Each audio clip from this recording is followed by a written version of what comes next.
ಕೊಟ್ಟೂರು ಪಟ್ಟಣದ ಐಪಿಎಂಸಿ ಆವರಣದಲ್ಲಿ ಜನಸ್ಪಂದನ ಕಾರ್ಯಕ್ರಮವನ್ನು ಜಿಲ್ಲಾಧಿಕಾರಿಗಳಾದ ಶ್ರೀ ದಿವಾಕರ್ ಅವರು ಕುಂಡಲಕ್ಕೆ ನೀರು ಹಾಕುವುದರ ಮೂಲಕ ಉದ್ಘಾಟನೆ ಮಾಡಿದರು. ನಂತರ ಮಾನ್ಯ ಶಾಸಕರಾದ ಕೆ ನೇಮಿರಾಜ್ ನಾಯಕ್ ಹಗರಿಬೊಮ್ಮನಹಳ್ಳಿ ವಿಧಾನಸಭಾ ಕ್ಷೇತ್ರ ಇವರು ಜನಸ್ಪಂದನ ಕಾರ್ಯಕ್ರಮವನ್ನು 2ನೇ ಬಾರಿ ನಡೆಸುತ್ತಿದ್ದೇವೆ. ಸಾರ್ವಜನಿಕರು ಅಹವಾಲುಗಳನ್ನು ಸ್ವೀಕರಿಸಿ ಅವರ ಕಷ್ಟಕ್ಕೆ ಸ್ಪಂದನ ಮಾಡುವುದು ನಮ್ಮ ಕರ್ತವ್ಯ. ಹಾಗೇನೇ ಶ್ರೀ ಗುರು ಕೊಟ್ಟೂರೇಶ್ವರ ರಥೋತ್ಸವದ ದಿನ ಹುಟ್ಟಿರುವುದರಿಂದ ನಾನು ಕೊಟ್ಟೂರೇಶ್ವರನ ಸನ್ನಿಧಿಯಲ್ಲಿ ಶಾಸಕನಾಗಿ ಕಾರ್ಯನಿರ್ವಹಿಸುತ್ತಿರುವುದು ನನ್ನ ಭಾಗ್ಯ ಎಂದು ಜನರ ಅಹವಾಲುಗಳನ್ನು ಸ್ವೀಕರಿಸಿ ತೊಡಗಿದರು.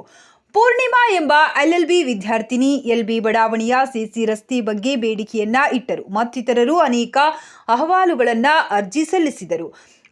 ಈ ಸಂದರ್ಭದಲ್ಲಿ ನೊಂಗ್ಜಾಯ್ ಮೊಹಮ್ಮದ್ ಅಲಿ, ಅಕ್ರಮ್ ಶಾ, ಉಪ ವಿಭಾಗಾಧಿಕಾರಿಗಳು ಸಲೀಂ ಪಾಷಾ, SP ಮತ್ತು ದಂಡಾಧಿಕಾರಿಗಳಾದ JK ಅಂಬರೀಶ್, ರವಿಕುಮಾರ್, ಕಾರ್ಯನಿರ್ವಾಹಕ ಅಧಿಕಾರಿಗಳು ಮತ್ತು ತಾಲೂಕಿನ ಎಲ್ಲ ಅಧಿಕಾರಿಗಳು, ಪೊಲೀಸ್ ಸಿಬ್ಬಂದಿ ವರ್ಗದವರು, ಸಾರ್ವಜನಿಕರು ಉಪಸ್ಥಿತರಿದ್ದರು.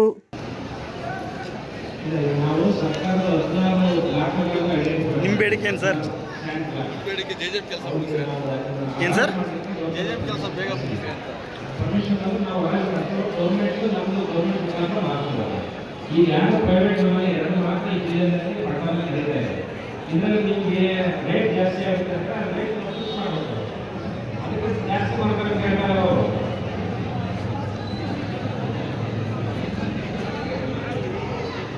ಅದಕ್ಕೆಲ್ಲ ಜಾಸ್ತಿ ತೆಗೆದುತ್ತಾರೆ. ಚೆಕ್ಕಿಲ್ಲ ಏನಿಲ್ಲ, ಈಗ ಇಮಿಡಿಯೇಟ್ ವರದಿ ಕೊಡಬೇಕು.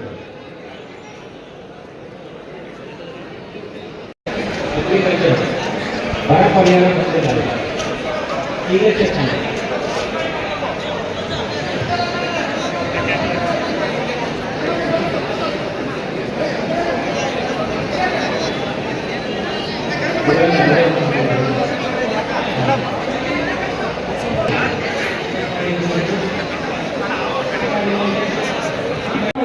ಸದಸ್ಯರು ವೇದಿಕೆ ಮಾಡಬಹುದು.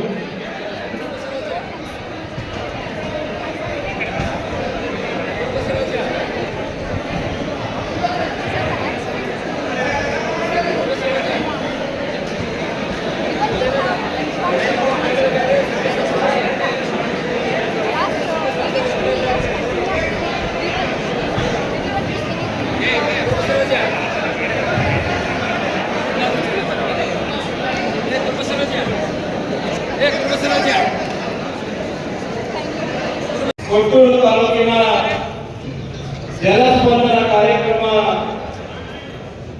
ಭಾಗ 2 ಅಂದ್ರೆ ಇದಕ್ಕೂ ಮುಂಚೆ ಒಂದ್ಸಲ ಮಾಡಿದೆ, ಈಗ 2ನೇ ಬಾರಿ.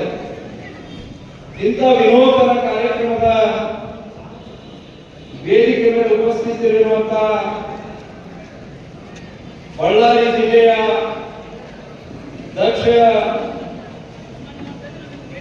ಜಿಲ್ಲಾ ಅಧಿಕಾರಿಗಳಾಗಿರುವಂತಹ ಮಾನ್ಯ ಶ್ರೀ ದಿವಾಕರ್ ಅವರೇ, ಅದೇ ರೀತಿಯಲ್ಲಿ ನಮ್ಮ ಅಡಿಷನಲ್ SP ಅವರೇ, ತಾಲೂಕಾ ಅಸಿಸ್ಟೆಂಟ್ ಕಮಿಷನರ್ ಆಗಿರುವಂತಹ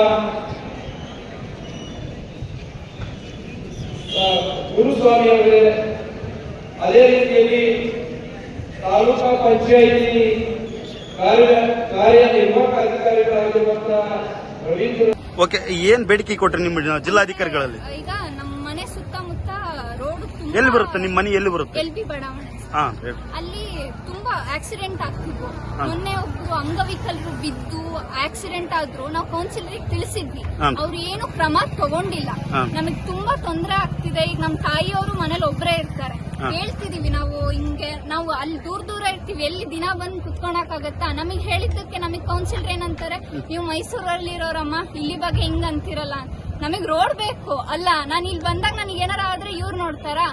6 ತಿಂಗಳು ಟೈಮ್ ತಗೋತೀವಿ ಅಂದ್ರು. 6 ತಿಂಗಳು ಅಂದ್ರೆ ಲಾಸ್ಟ್ ಟೈಮು ಹಿಂಗೆ ಅಂದು ಹಿಂಗೆ ಮುಂದೆ ತಳ್ತಿದ್ದಾರೆ. ಏನೂ ಕ್ರಮ ತಗೋತಿಲ್ಲ ಅವರು. ಸೊ ಕ್ರಮ ಜಲ್ದಿ ತಗೊಳ್ಳಿ ಅಂತ ನಾವು ಕೋರಿಕೆ ಮಾಡ್ತೀವಿ. ಅಲ್ಲಿ ಪಾರ್ಕ್ ಸುತ್ತಮುತ್ತ ತುಂಬಾ ತೊಂದರೆ ಆಗ್ತಿದೆ. ಅದಕ್ಕೋಸ್ಕರ ನಾವು ಜಿಲ್ಲಾಧಿಕಾರಿಗಳಿಗೆ ಅರ್ಜಿ ಸಲ್ಲಿಸಿದೀವಿ. ಆದಷ್ಟು ಬೇಗ ನಮಗೆ ಕ್ರಮ ತಗೊಂಡು ಅವ್ರು ನಮ್ಮ ರೋಡ್ ಮಾಡ್ಕೊಡ್ಲಿ ಅಂತ ಹೇಳಿ ನಾವು ವಿನಂತಿ ಮಾಡ್ಕೊತೀವಿ. ಸೊ ನಮಗೆ ಜಲ್ದಿ ಆದಷ್ಟು ಬೇಗ ಆಗ್ಬಿಟ್ರೆ ನಮಗೂ ಖುಷಿನೇ. ಯಾಕಂದ್ರೆ ಈಗ ಒಬ್ರು ಅಂಗವಿಕಲರು ಬಿದ್ದಾಗ ನಮಗೂ ಸಂಕಟ ಆಗತ್ತಲ್ವಾ. ಅದಕ್ಕೋಸ್ಕರ ಜನಕ್ಕೋಸ್ಕರ ನಾವು ಸ್ಪಂದಿಸಬೇಕು ಅಂತ ಹೇಳಿ ಅವ್ರಿಗೆ ಅರ್ಜಿ ಸಲ್ಲಿಸಿದ್ವಿ.